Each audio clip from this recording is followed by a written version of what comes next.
Today is day 337 of the year 2021, and the date is December 3rd, 2021.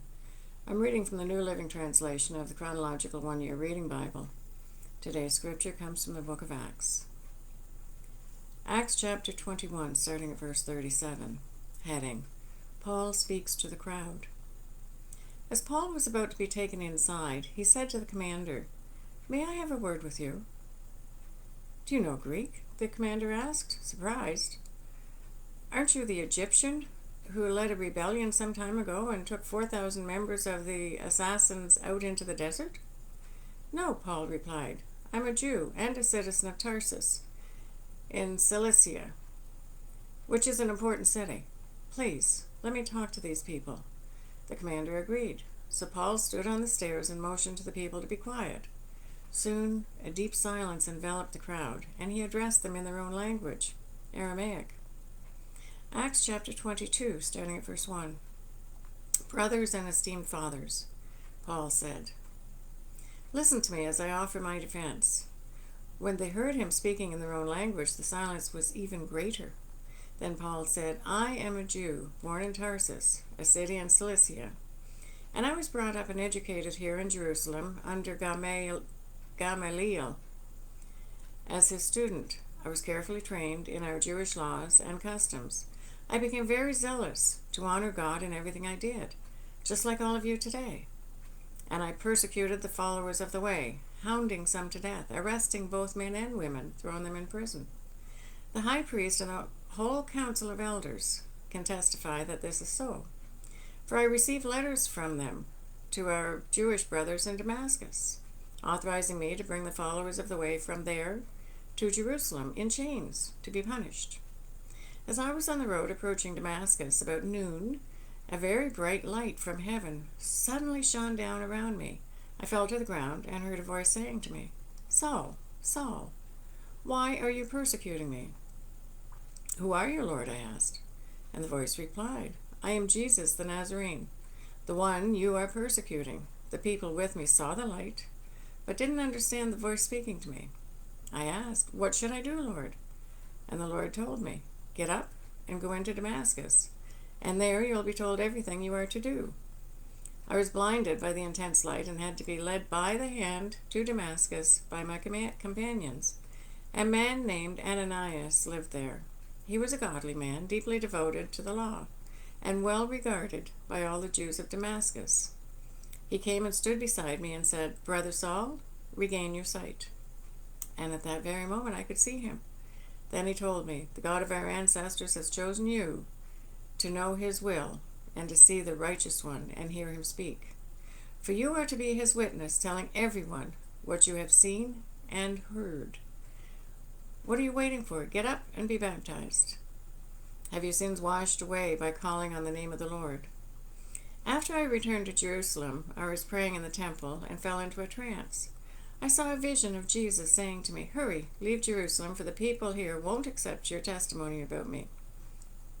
'Well, Lord,' I argued, 'they certainly know that in every synagogue I imprisoned and beat those who believed in you, and I was in complete agreement with your witness Stephen being killed.'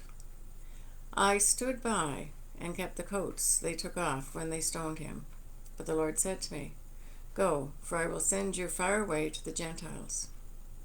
The crowd listened until Paul said that word. Then they all began to shout, "Away with such a fellow! He isn't fit to live!" They yelled, threw off their coats, and tossed handfuls of dust into the air. Heading: Paul reveals his Roman citizenship. The commander brought Paul inside and ordered him lashed with whips to make him confess his crime. He wanted to find out why the crowd had become so furious. And when they tied Paul down to lash him, Paul said to the officer standing there, "Is it legal for you to whip a Roman citizen who hasn't even been tried?" When the officer heard this, he went to the commander and asked, "What are you doing? This man is a Roman citizen." So the commander ran over and asked Paul, "Tell me, are you a Roman citizen?" "Yes, I certainly am," Paul replied. "I am too," the commander muttered, "and it cost me plenty." Paul answered, "But I am a citizen by birth." The soldiers who were about to interrogate Paul quickly withdrew when they heard that he was a Roman citizen, and the commander was frightened, because he had ordered him bound and whipped. Heading: Paul before the High Council. The next day the commander ordered the leading priests into session with the Jewish High Council. He wanted to find out what the trouble was all about, so he released Paul to have him stand before them. Acts chapter 23, starting at verse 1. Gazing intently at the High Council, Paul began, "Brothers, I have always lived before God with a clear conscience." Instantly, Ananias the high priest commanded those close to Paul to slap him in the mouth. But Paul said to him, "God will slap you, you corrupt hypocrite. What kind of judge are you to break the law yourself by ordering me struck like that?" Those standing near Paul said to him, "Do you dare to insult God's high priest?" "I'm sorry, brothers, I didn't realize he was the high priest," Paul replied. "For the scriptures say you must not speak evil of any of you rulers." Paul realized that some members of the High Council were Sadducees and some were Pharisees, so he shouted, "Brothers, I am a Pharisee, as were my ancestors, and I am on trial because my hope is in the resurrection of the dead." This divided the council. The Pharisees against the Sadducees. For the Sadducees says there is no resurrection or angels or spirits, but the Pharisees believe in all of these. So there was a great uproar. Some of the teachers of religious law who were Pharisees jumped up and began to argue forcefully. "We see nothing wrong with him," they shouted. "Perhaps a spirit or an angel spoke to him." As the conflict grew more violent, the commander was afraid they would tear Paul apart, so he ordered his soldiers to go and rescue him by force and take him back to the fortress. That night the Lord appeared to Paul and said, "Be encouraged, Paul. Just as you have been a witness to me here in Jerusalem, you must preach the good news in Rome as well." Heading: A plan to kill Paul. The next morning, a group of Jews got together and bound themselves with an oath not to eat or drink until they had killed Paul. There were more than 40 of them in the conspiracy.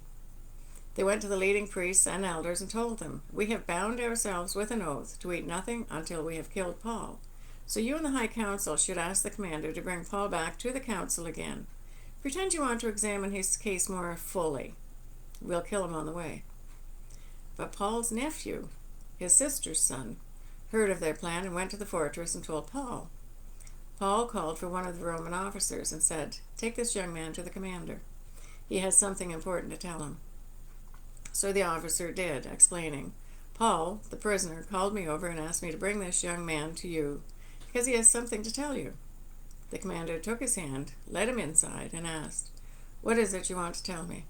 Paul's nephew told him, "Some Jews are going to ask you to bring Paul before the High Council tomorrow, pretending that they want to get more information. But don't do it. There are more than 40 men hiding along the way, ready to ambush him. They have vowed not to eat or drink anything until they've killed him. They are ready now, just waiting for your consent." "Don't let anyone know you told me this," the commander warned the young man. Heading: Paul is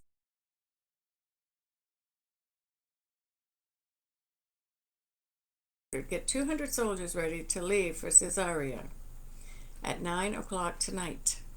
Also take 200 spearmen and 70 mounted troops. Provide horses for Paul to ride and get him safely to Governor Felix. Then he wrote this letter to the governor. From Claudius Lysias to His Excellency, Governor Felix. Greetings. This man was seized by some Jews, and they were about to kill him when I arrived with the troops. When I learned that he was a Roman citizen, I removed him to safety.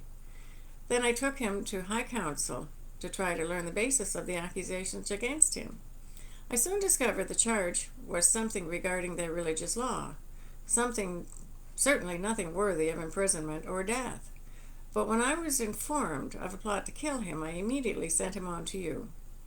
I have told his accusers to bring their charges before you." So that night, as ordered, the soldiers took Paul as far as Antipatris. They returned to the fortress the next morning, while the mounted troops took him on to Caesarea. When they arrived in Caesarea, they presented Paul and the letter to Governor Felix. He read it, and then asked Paul what province he was from. "Cilicia," Paul answered. "I will hear your case myself when your accusers arrive," the governor told him. and then the governor ordered him kept in prison at Herod's headquarters. That is a reading for day 337. God bless each and every one of you, and may God be with you until we meet again.